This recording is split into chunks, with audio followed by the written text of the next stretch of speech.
শ্যামাপ্রসাদ মুখার্জির প্রচেষ্টা, আন্দোলন এবং সাফল্য সবশেষে পশ্চিমবঙ্গর ভারতে থেকে যাওয়া দ্বিজাতি তত্ত্বের ভিত্তিতে ভারত ভাগ হওয়ার পরেও এই যে পশ্চিমবঙ্গের আমরা মানুষজন আজকে নিজেদেরকে ভারতীয় বলে দাবি করছি, তার যে রূপকার, তার যে পুরোধা, সেই শ্যামাপ্রসাদ মুখার্জির নিজের জন্মভূমি এই পশ্চিমবঙ্গেই ৮০টা বছর ছুঁই ছুঁই লেগে গেল তার হাতে তৈরি দল বিজেপির সরকার গঠন করতে।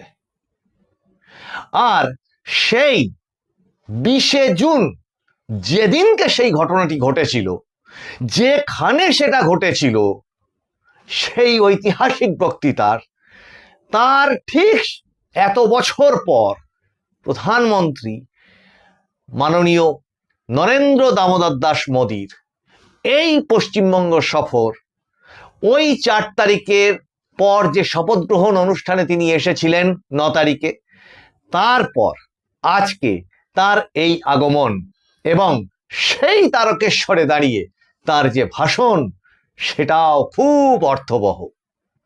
এবং সেই অর্থবহ ঘটনাগুলোর ঠিক পাশে আরেকটি ঘটনা ঘটে গেল, ধীরে ধীরে ঘটে গেল।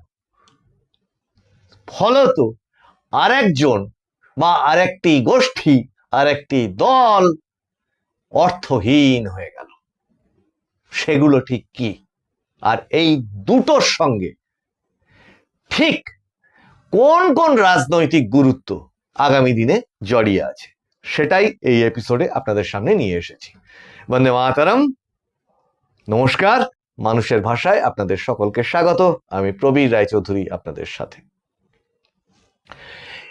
হিন্দু হোমল্যান্ড পশ্চিমবঙ্গ, আর সেই পশ্চিমবঙ্গ আজকে প্রধানমন্ত্রী তার ভাষণে বললেনও, যথার্থভাবে উল্লেখ করলেন, বিষয়টির প্রতি নজর দিলেন যে সেই হিন্দু হোমল্যান্ড কি হয়ে গেছিল, আজকে হিন্দুরাই সেখানে প্রায় ব্রাত্য হতে বসেছিল। কি ভয়ঙ্কর এক পরিস্থিতি, যেটা আজকে মাননীয় প্রধানমন্ত্রী উল্লেখ করলেন তার ভাষণে। সেই কংগ্রেস আমল, পরবর্তীতে বাম আমল, পরবর্তীতে এই সর্বনাশা তৃণমূল আমল, এর এই মানে তিনটিতে হ্যাট্রিক করে প্রায় বলা যায় ধীরে ধীরে ধীরে ধীরে সনাতন ঐতিহ্য সমস্তটা ধুয়ে মুছে পরিষ্কার করে দেওয়ার প্রচেষ্টা ছিল।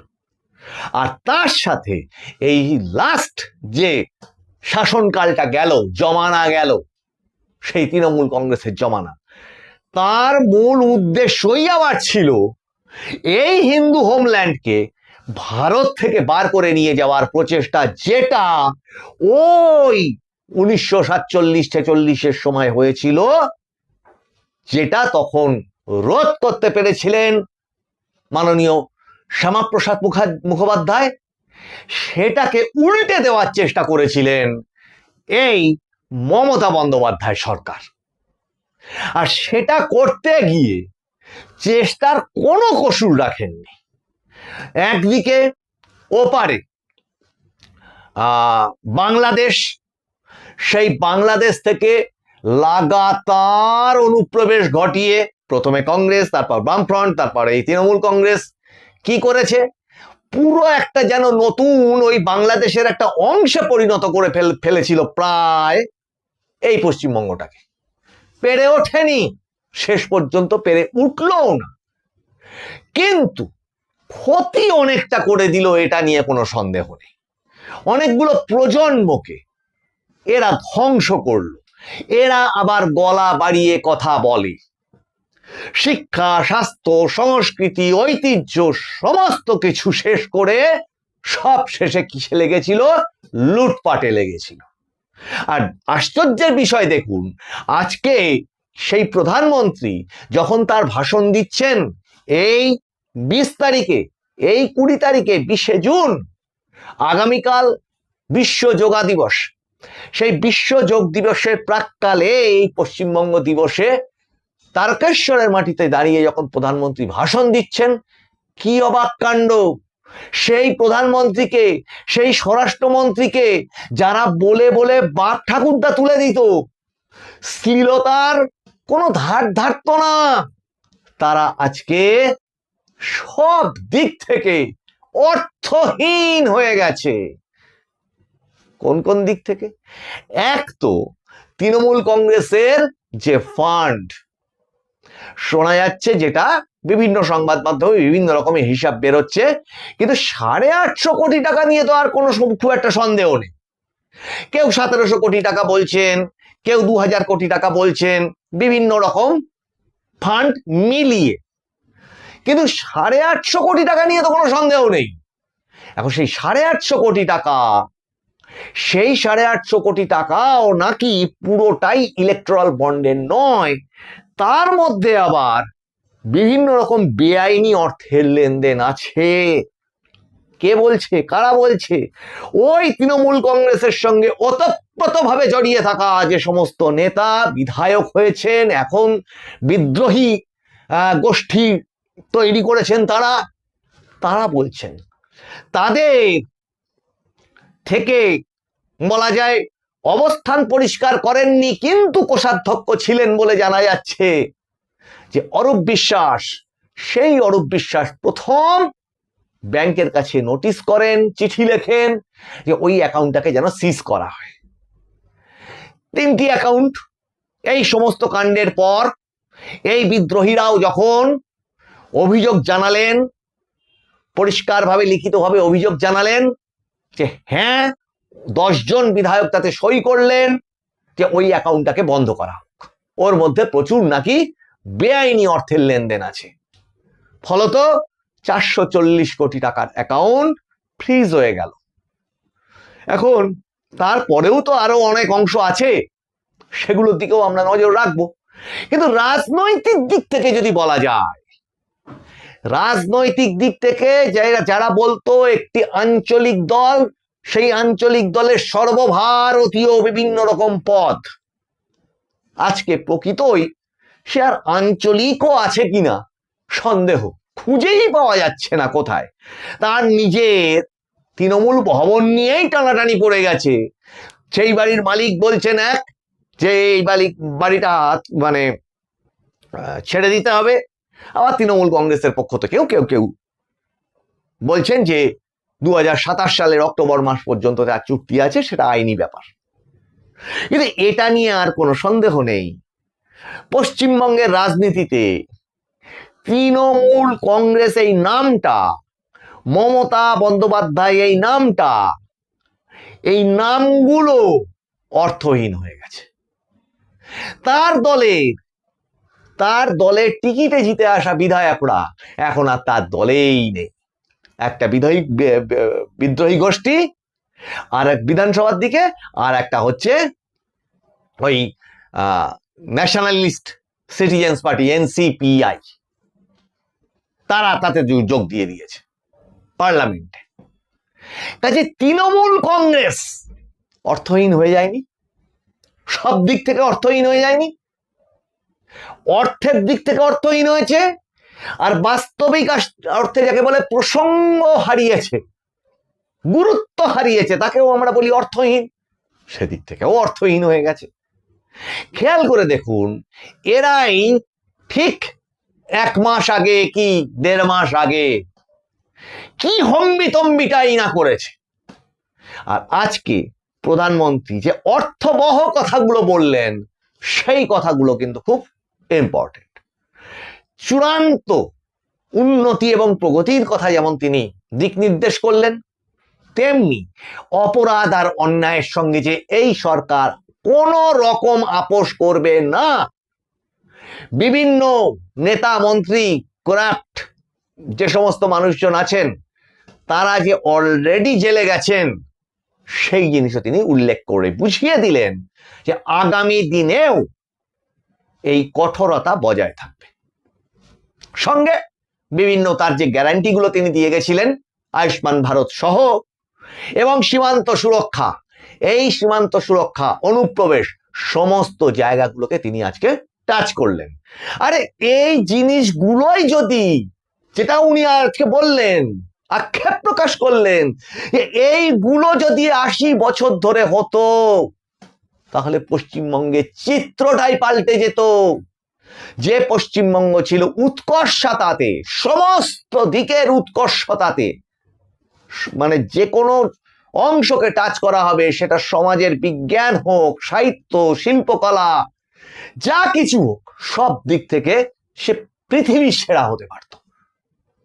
আর এরা এই একবার সরকারে এসেছে, কখনো কংগ্রেস, কখনো বামফ্রন্ট, কখনো তৃণমূল কংগ্রেস, এসে তাদের একটাই কাজ থেকেছে, নিজেদের এজেন্ডাগুলোকে কমপ্লিট করা এবং এই রাজ্যের মানুষগুলোকে লুট করে দেওয়া, তাদের ধন সম্পত্তি, জীবনযাপন সমস্ত কিছু লুট করা। যাই হোক, সেই প্রসঙ্গ অলমতি বিস্তরেণ বলে একটা কথা আছে, ওই অবধি থাক। তাহলে আগামী দিনে কি দাঁড়াচ্ছে?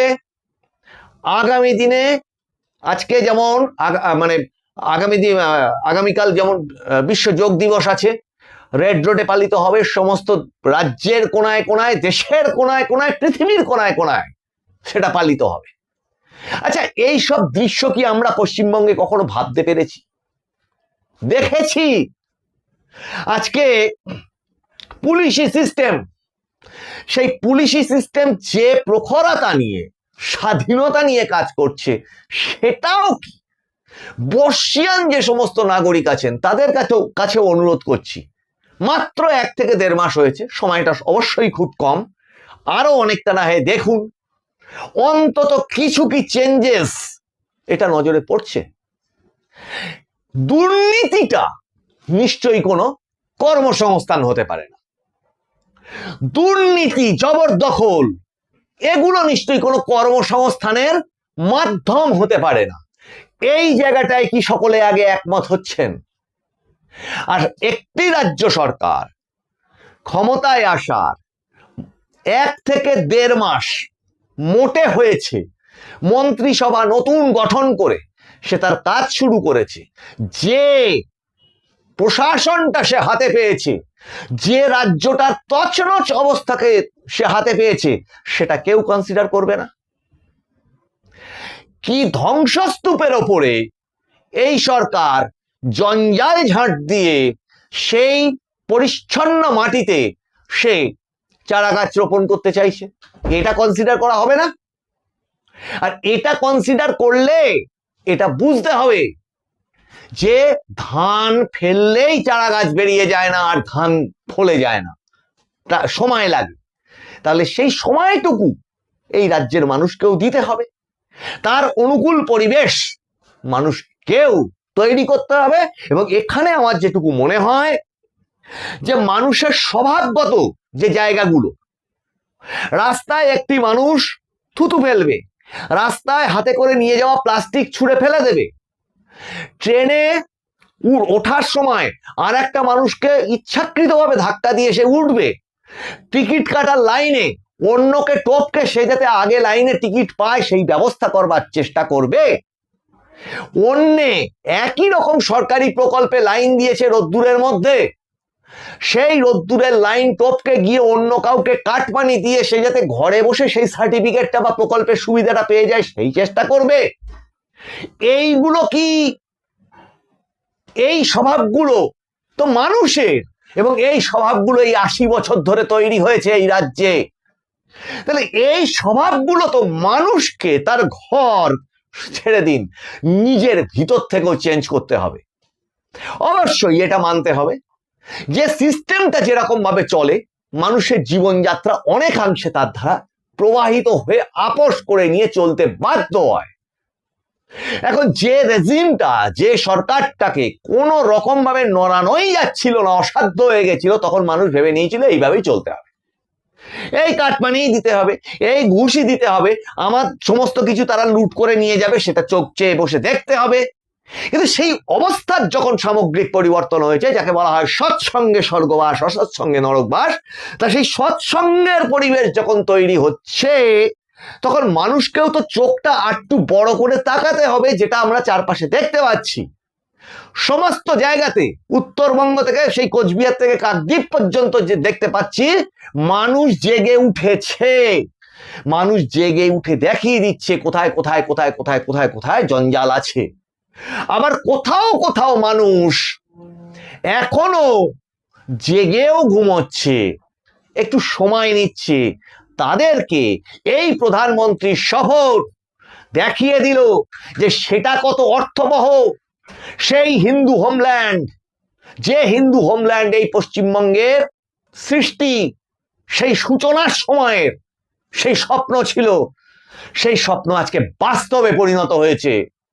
আর এই বাস্তবতার সঙ্গে কোনো আপোষ এই রাজ্যের সরকার, কেন্দ্রের সরকার, এই রাজ্যের শাসক দল তারা করবে না।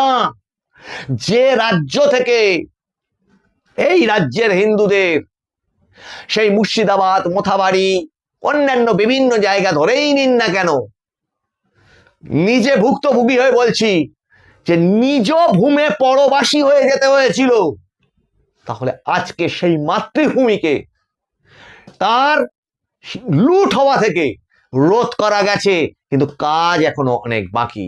আজকে প্রধানমন্ত্রীর সভায় তারকেশ্বরের যে বক্তৃতা তিনি দিলেন, তাতে যেটুকু বুঝতে পারলাম, তার যে অর্থবহতা, খুবই অর্থবহ সেই ভাষণ, তার এই আগমন, ওখানে দাঁড়িয়ে বক্তৃতা দেওয়া, আর পাশাপাশি অর্থহীন হয়ে গেছে যে অংশটা, সে কবে গ্রেপ্তার হলো, কবে সে জেলের মধ্যে ঢুকলো, থেকে শুরু করে মানুষের নজর এখন উন্নয়নের দিকে, প্রগতির দিকে, সমাজের শুদ্ধিকরণের দিকে, উন্নয়নের দিকে।